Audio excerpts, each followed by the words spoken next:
What is going on, Sheep Army? This is your boy Random Arts coming with a quick video. And on this video, guys, we're going to be talking about Bone Shibaswap token and how we could actually draw some comparison from Solana. So this was actually requested by one of the subscribers, so I thought I'd just go ahead and make it. Like, this video, it's been in the making for, a while. I just haven't had the time since I had the time yesterday to do the Ethereum one. I thought I'd just do the Solana one, or else it's just going to drag on even longer. So before I get into it, guys, like always, if you're new to the channel, make sure you hit that subscribe button. Love to hear you guys' thoughts and opinion about Bone Shibaswap token. So if we take a look here at Bone, currently sitting at 78 cents, high of 79 cents, but low of day was like 78 cents and high of day of 80 cents. So the range, once again today, it is very, very tight. So not too much happening for it. Now, if we take a look at Sol, guys, Solana, high, all-time high is right around like $260. Now, this is a coin that came from right around 50 something cents, guys, starting back in 2020. So a lot of millionaires were made with Solana, and I believe the same thing is going to happen for Bone as well too. So what happened within this run up? First things first, you got to understand the environment that we're in back in 2020, 2021. The gas fee for Ethereum was extremely high. So people were complaining. I remember minting, my Shiboshis that you're seeing right there. I remember paying hundreds of dollars, even close to thousands of dollars off of just gas fees because the network was so congested, just to be able to get my NFT. So people were looking for a alternative. So Sol was already around, back in 2020, like I mentioned, got their layer 1 built. And this is the big comparison when you see it, guys. So Solana transaction, like as far as how many transactions it could, carry through, it is comparable to like Visa. It is comparable to like MasterCard, and actually might be even more. It's between 50,000 to 65,000 transaction per second, guys, which is extremely fast. And having that much speed is very, very good as far as like if you're looking to try to add more features into your blockchain as far as like gaming and such like that. But the biggest thing too, guys, was the transaction fee. Transaction fee on Solana was 0.003025, so it is extremely cheap. Now, a lot of people were like, flipping out, losing their mind that, oh my God, I can't believe that, on Shibarium, Bone, gas fee, it's nothing. It's not going to affect the price. That is furthest from the truth. And even, comparing a layer 1 and layer 2,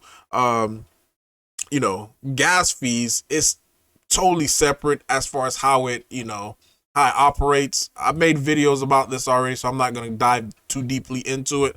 But take a look, guys. Transaction fee is 0.3025, and it still was able to do this massive run up.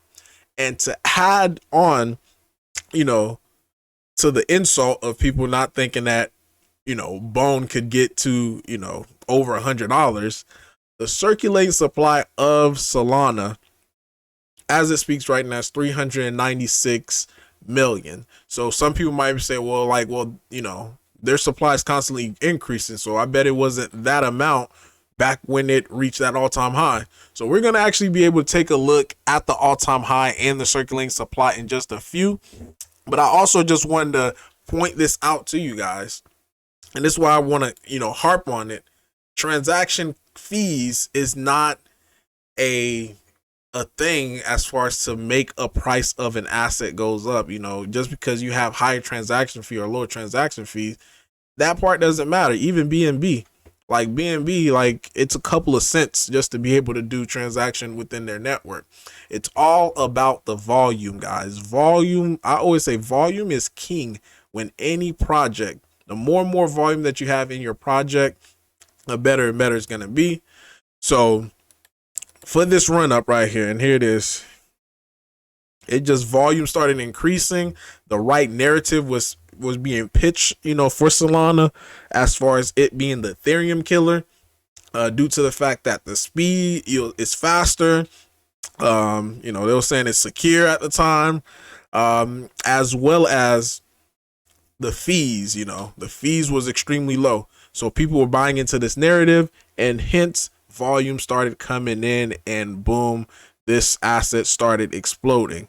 It got all the way from from the start of it for $1.07, and it didn't really see any slow up until right around $60, where it had this pullback, then followed by the second leg up, getting to 220, and on the third leg, that's when it finally had its exhaustion at the $260 mark, and the rest is history, and we know where it's trading at today.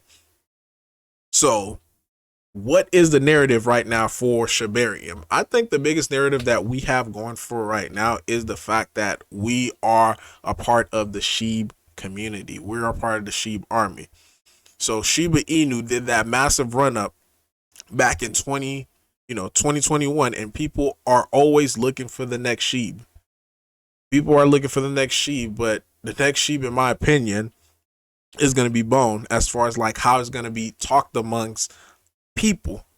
Like, we seen Pepe have a huge run up, but it wasn't talking to like every person that at least for me, when I was speaking to other people, they're like, hey, have you heard of Shib? We're going to be able to see that type of narrative, in my opinion, for Bone. And when that happens, we're going to see this big run up. So taking a look, guys, at the way back machine. So this is the day that it actually reached its all-time highs. Look at the circulating supply, guys. And for the people who always say like, oh, the circulating supply of Bone is too high, it's not going to be able to reach, over $100 because it's so high. At the time that Solana reached over $260, its circulating supply was 302 million, guys. 302 million. And in my opinion, Bone, once everything is said and done, the circulating supply could actually get to about 100 million. I'm sorry, 100 million once Shibarium is launched. So this is why I say, like, I think it could get to the levels of Ethereum because of China. China, that comes in with big money. When money comes into the market, it's going to be easier for us to be able to see $1 billion in volume.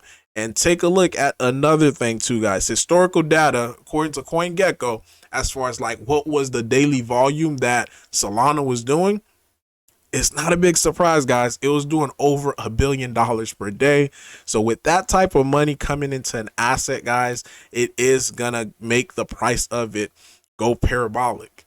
It's just simple supply and demand. Like, if $1 billion is constantly coming into an asset day in and day out, it has no, the only option that it has is to go up. Like, this is why I keep stressing it to you guys. Like, it's all it is, just simple supply and demand.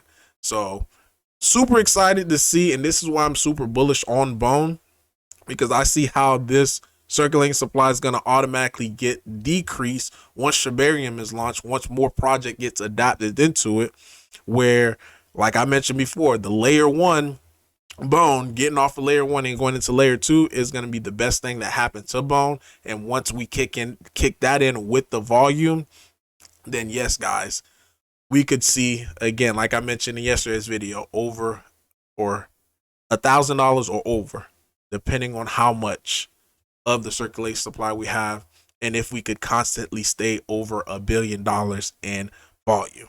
So let me know your guys' thoughts and opinion. Hopefully this dispelled some of these notions that so many people were saying about like the transaction fees and all this and that, or the circulating supply. Like, all of those, at the end of the day, if you have more volume than what you have in circulating supply, then the math is gonna math. But leave your thoughts below. This is Random Mars, guys, signing off. Hopefully you enjoyed the rest of your Sunday. Share this with somebody. Share it on Twitter. Share it on Facebook. Share it wherever you can, so that way we can get this word out. But yeah, this is Random Mars, guys, signing off. Peace.